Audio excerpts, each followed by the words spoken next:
Yeah, Erica, and we are here outside the White House where a small group of protesters has been gathering throughout the day, saying they are deeply concerned about the president's threats against Iran. We've also been speaking with a number of local Iranian Americans who say they have a lot of complicated and mixed feelings when it comes to this war. On the one hand, they say they are worried about their loved ones who are still in Iran, but on the other hand, they say their loved ones have already been suffering for decades under the current Iranian government, and they feel something needs to change.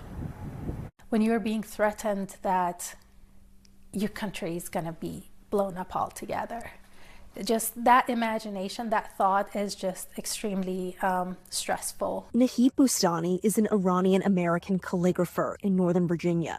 Each day, she hopes for a call from her dad and siblings in Iran, letting her know they're okay. Sometimes they get cell service, but oftentimes they don't.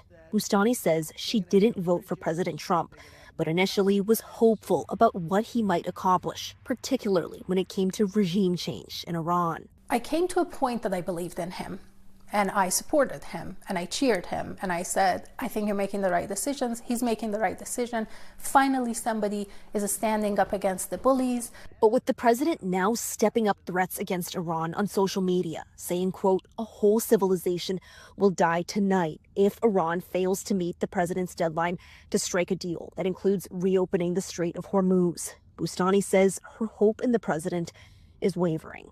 What could we do to stop it? I don't have an answer for it. If the president, who holds all the power, is making this ultimate decision, and nobody has been able to change his mind, that's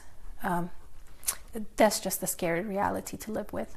It's a fear echoed by Khosrow Isfahani with the National Union for Democracy in Iran. No one wants to see his homeland, his motherland, the city where you were born, where you had your first kiss, where your loved ones live. To watch it being bombed, it's tragic, it's painful. However, Isfahani says he and some of his fellow Iranians feel the war is necessary to get rid of a brutal Iranian government that's tortured and killed thousands, according to Amnesty International. The only actor that is to blame for whatever happens in Iran, it's the Islamic Republic, the regime that has taken hostage my nation, my country, and its future. The world now watching, with the president's deadline to Iran only hours away. And Nahid Boustani, the first woman we interviewed, said she and her family have to operate under the assumption that all of their communication is being monitored by the Iranian government. So even when they are able to get a hold of each other, they are not able to speak freely to one another about their feelings and their worries and everything that her family has been going through. Back to you. All right, our Aimee Cho live for us near the White House tonight. Aimee, thank you.